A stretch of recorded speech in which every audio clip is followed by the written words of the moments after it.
When I was in senior year of high school, we would have classes after the class day would end. The teachers would stay back and they would be teaching us, even though the school day has ended, they would be teaching us new concepts, helping us with questions, because this was our final year of school and the results of the final test we would take determined, which university we go to, which degree we do. We would get around a 30-minute break in between when the school day ended and our after school class would start. And there just so happened to be a convenience store around a 5-minute walk away from our school. So every time after the school day ended, me and my boys, we would go to the convenience store, grab whatever, and we would come back. It was a very, very simple time. Me and my boys just walk in, super peaceful day, not on our phones, talking crap to each other, bantering, stressing over exams, complaining about our exams, about our teachers, telling us all exams are going to be so hard. I remember on these walks to the convenience store and back, I don't know why, I would love to complain about anything I could. You see, during this time in my life, I had extremely bad depression. I hated myself. I wanted to live a certain life, but the life I was living right now made me feel like a loser, because I knew once I get home, I'm not going to study, I'm not going to do anything productive, I'm going to boot up my video games. That's right, I'm going to be grinding away until I have to go to sleep. And then I'm going to wake up, go to school, and then when I get home the next day, I'm going to continue grinding video games. I'm not going to be going to the gym. I'm not going to be doing any extra practice questions so that I can do good in my exams. I'm not going to be playing any sports or even going outside, leaving my house. And because of my personality, I'm an overthinker, and I always love to figure out why I turned out this way. On these walks from the school to the convenience store, I'd be blaming my parents a lot. I remember I'd be saying, oh, they didn't put me into sports when I was super young.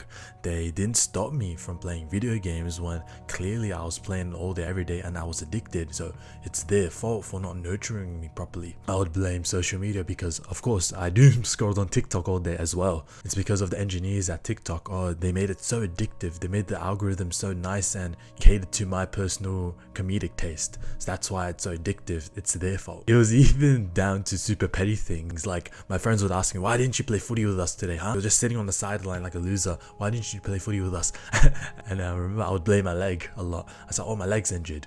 All the sports that I'm not playing and all the video games that I am playing on my chair all day, yeah, my leg's injured because of that. I love to blame and blame and blame everything and everyone besides myself. And guess what? That's why I never changed. That's why I continued to be depressed. 1 whole year later in advance, my life hadn't changed at all. It probably got worse actually, because of the negative thoughts compounding on themselves. In my mind, I always thought it's everyone else's fault. It's my parents' fault. It's my environment's fault. It's whoever's fault at the moment. It's my leg's fault. And my life had not progressed at all because of those thoughts that it's someone else's fault. When I say it's someone else's fault, what can I do about that? Even if the actual reason, universally, it's the truth that, oh yeah, it's this person's fault that your life has turned out this way. It genuinely is. Thinking about that all day, every day, my life still sucked. And I wanted to change my life. I can hold on to this anger, onto this resentment until the day I die. For what good does that do me? I was still grinding video games all day. I still had the same skinny fat physique that I hated. I still wasn't pursuing goals and trying to fulfill dreams that I wanted to fulfill. I was still letting life live instead of living life. I was only able to overcome my depression, quit video games, start to work on goals that I want to achieve. All of that only happened when I took charge of my life.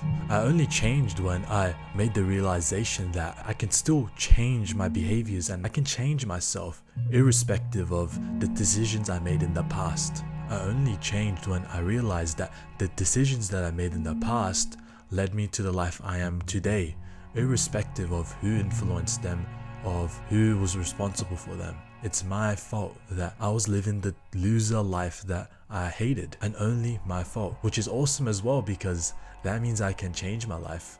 I can turn away from being that loser that I hated.